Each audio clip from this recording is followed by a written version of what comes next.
ഇത് ഐവർമഠം ശ്രീകൃഷ്ണ ക്ഷേത്രം തൃശ്ശൂർ ജില്ലയിലെ തിരുവില്ലാമല പാമ്പാടി സ്ഥിതി ചെയ്യുന്നു. അപ്പോൾ ഞങ്ങളുടെ വീടിൻ്റെ അടുത്തായിട്ടാണ് കേട്ടോ ഈ ക്ഷേത്രം. അപ്പോൾ ഇവിടുത്തെ പ്രധാന പ്രതിഷ്ഠ എന്ന് പറയുന്നത് ശ്രീകൃഷ്ണനാണ്. ഭാരതപ്പുഴയുടെ തീരത്താണ് കേട്ടോ ഈ ക്ഷേത്രം സ്ഥിതി ചെയ്യുന്നത്. ദക്ഷിണ കാശി എന്നും ഈ ക്ഷേത്രം അറിയപ്പെടുന്നു. റോട്ടിൽ നിന്നും കുറച്ച് ഉള്ളിലേക്കായിട്ടാണ് ക്ഷേത്രം സ്ഥിതി ചെയ്യുന്നത്. പിന്നെ ഇത് ക്ഷേത്രത്തിൻ്റെ മുന്നിൽ നിന്നുള്ളൊരു അക്വേറിയാണ്, അല്ലെങ്കിൽ പൂള് എന്നൊക്കെ പറയാം.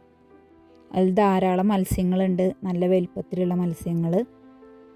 അപ്പോൾ ഇവിടുന്ന് ഉള്ളിലേക്ക് ഇറങ്ങി ചെന്നാലാണ് കേട്ടോ ക്ഷേത്രം. ആ പൂളിൻ്റെയും പിന്നെ ആ മത്സ്യങ്ങളുടെയൊക്കെ ഭംഗി ആസ്വദിച്ച് ഞങ്ങൾ കുറച്ച് നേരം അവിടെ നിന്നു.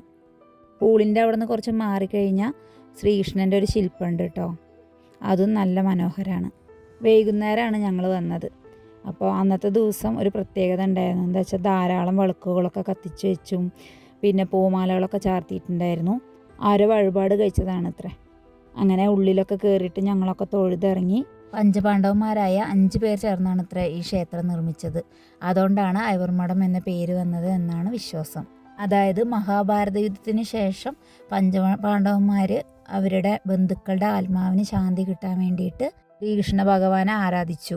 ഇതാണ് ഐതിഹ്യം. അതുകൊണ്ട് തന്നെ ഈ ക്ഷേത്രം ഐവർമഠം ശ്രീകൃഷ്ണ ക്ഷേത്രം പിതൃതർപ്പണത്തിനും ബലിതർപ്പണത്തിനും വളരെ പേര് കേട്ടതാണ്. അതുപോലെ തന്നെ ഇന്നും അന്നപ്രസാദം ഉണ്ടാവും കേട്ടോ ഉച്ചയ്ക്ക് ഇവിടെ. ഈ ക്ഷേത്രത്തിൻ്റെ പ്രത്യേകത എന്ന് പറയുന്നത് ക്ഷേത്ര ചുമരിലെല്ലാം പെയിൻറ്റിങ്ങുകളാണ് കേട്ടോ, അതിമനോഹരമായ പെയിൻറ്റിങ്ങുകൾ. ശ്രീകൃഷ്ണ ഭഗവാന്റെ പല പ്രായത്തിലും പല ഭാവത്തിലും രൂപത്തിലൊക്കെ ഉള്ള പെയിൻറ്റിങ്ങുകൾ.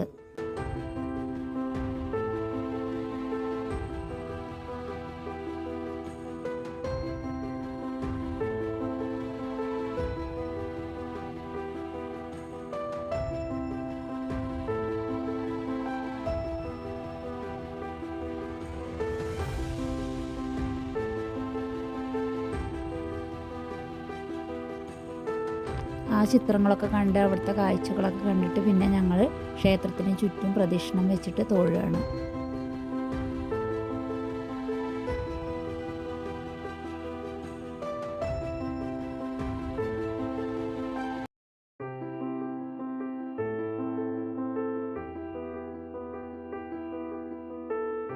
കണ്ടില്ലേ, എല്ലാ ചുമരിലും ഉണ്ട് കേട്ടോ മനോഹരമായ ചിത്രങ്ങൾ.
അവിടെ എല്ലാം തൊഴുതിട്ട് പിന്നെ പാമ്പന്മാരെയും തൊഴുത് ആലിന് വലം വെച്ചിട്ട് ഞങ്ങൾ പുറത്തേക്ക് ഇറങ്ങുകയാണ് കേട്ടോ.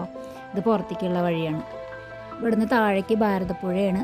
പിന്നെ പിതൃതർപ്പണത്തിനും ബലിതർപ്പണത്തിനൊക്കെ പ്രധാനപ്പെട്ട ക്ഷേത്രമാണ് ഇതെന്ന് പറഞ്ഞല്ലോ. അപ്പോൾ അതിനുള്ള സൗകര്യമൊക്കെ ഒരുക്കിയിരിക്കുന്നത് ഭാരതപ്പുഴയുടെ തീരത്താണ്. അപ്പോൾ ഇത് അങ്ങോട്ടുള്ള നടപ്പാതയാണ്.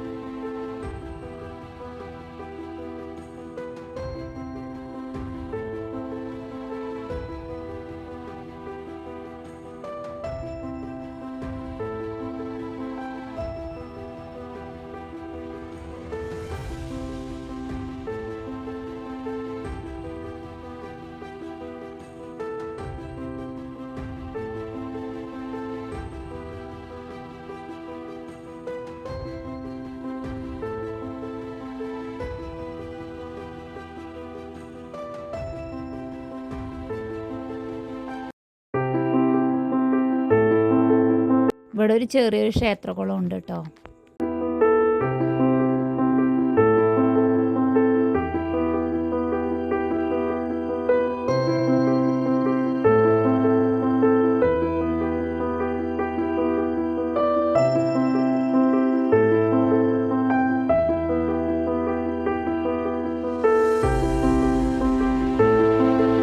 ഇവിടെയാണ് കേട്ടോ ബലിതർപ്പണത്തിനൊക്കെ ഉള്ള സൗകര്യങ്ങൾ ഒരുക്കിയിരിക്കുന്നത്. എന്താ വെച്ചാൽ എത്ര പേര് വന്നാലും ഇരുന്ന് ചെയ്യാനുള്ള സൗകര്യങ്ങളൊക്കെ ഒരുക്കിയിട്ടുണ്ട്. പിന്നെ ഇത് പുഴയിലേക്കുള്ള പടവുകളാണ് കേട്ടോ. അപ്പോൾ പിന്നെ നല്ല വേനലാവുക കാരണം പിന്നെ ഈ ഭാഗത്തൊന്നും വെള്ളമില്ല പുഴയിൽ. മഴക്കാലമായ പിന്നെ ഈ ഭാഗമൊക്കെ നന്നായി നിറഞ്ഞു കിടക്കുന്നുണ്ടാവും.